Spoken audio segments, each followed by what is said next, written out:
fome, né? Aí você tem dois candidatos.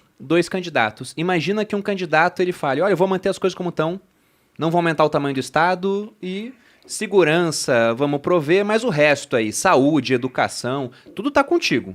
É por conta própria, tá? Mas também nosso imposto é baixinho. Aí tem outro candidato. Esse é o candidato A. Depois vocês botam aqui no chat.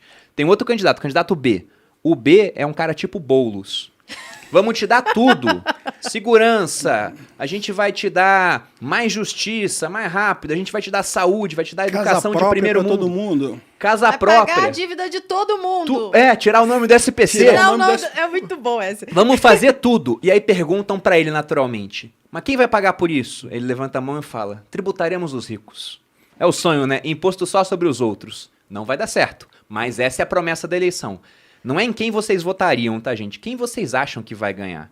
O candidato A, que é o cara que quer manter um estado pequeno, ou o candidato B, que é o cara que quer dar tudo de graça e por isso ele vai ser forçado a aumentar o tamanho do estado. É só pensar, toda eleição isso acontece.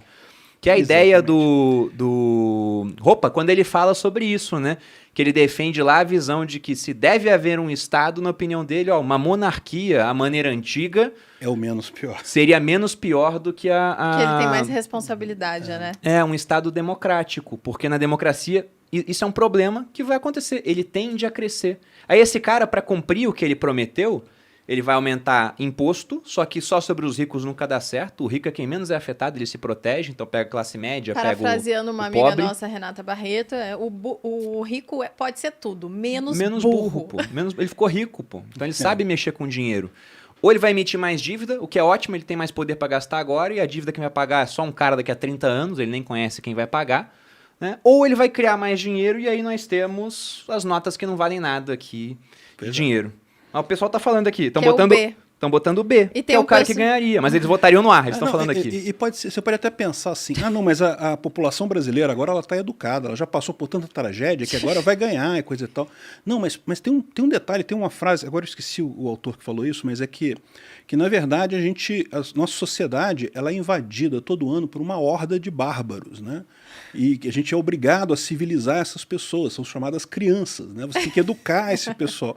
Então, mesmo que você tenha hoje um pessoal com capacidade de entender que não, vamos supor que a gente tivesse no Brasil o pessoal capacitado de entender que não, nada é de graça, não adianta tributar rico, vamos dar um jeito e coisa e tal. Amigo, é o que aconteceu nos Estados Unidos. A geração do George Washington ali manteve monarquia. O problema foi depois. Aí chegou depois, aí começa a vir as outras gerações. O jovem é romântico, né? O jovem não passou por aquilo, ele não passou por aquela experiência de saber quanto é ruim um governo gerenciando o dinheiro. E aí, no final, pronto, né? Você chega na situação que você tem hoje, né? Tem até uma frase durante essa época da criação da Constituição Americana, que é uma conversa, não sei se foi inventada, mas ela é bem interessante. Assim que eles saíram da criação da Constituição, o Benjamin Franklin foi abordado por uma senhora e ela perguntou, né? Isso aqui é uma república ou é uma democracia? Sendo que não são coisas que não dá para ter ao mesmo tempo, né? Nós somos uma república democrática. A Coreia do Norte também se diz uma república democrática, né? Mas em todo caso, ela perguntou para ele isso e ele disse, nós somos uma república, se vocês conseguirem mantê-la. Então, a visão deles lá atrás também era uma visão muito diferente da visão de hoje, né?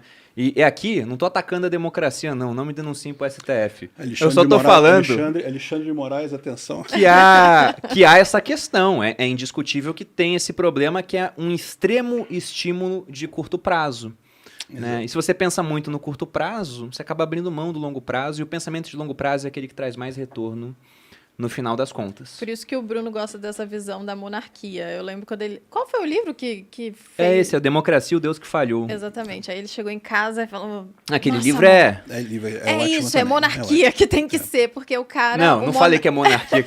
Aí vão falar que eu sou monarquista. Pior que não é. Já fizemos um episódio sobre monarquia aqui com o Bruno Garchagin, mas eu também não sou monarquista. A minha visão, e o Peter vai discordar dela naturalmente, né? E vocês aqui, pelo visto, também vão discordar, mas eu enxergo o Estado, e talvez eu esteja errado no futuro por conta de evolução tecnológica, mas hoje eu vejo o Estado como um cara acima do peso, que ele vai ter que se policiar sempre, né? Porque o normal é ele engordar e ter que fazer dieta o tempo todo. Só que essa dieta é difícil de ser feita por conta da questão do estímulo do político também. Isso. Porque esse exemplo que você deu É do cenário sempre público... gostoso comer mais, né? Não é nem isso. É pensando no político assim.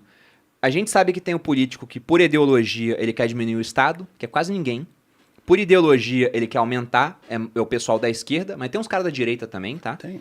E tem o cara do centro que ele só liga pra aumentar o próprio poder. Então você pega o cara que quer aumentar o próprio poder, que é o centro, e o outro que por ideologia que é maior, eles são maioria. Então a tendência é o Estado vai crescer. E quando tenta diminuir, tem um monte de barreira para fazer isso. Exatamente. Barreira no próprio Estado. O próprio Exatamente. Estado acaba tendo aquele negócio de... você vê a reforma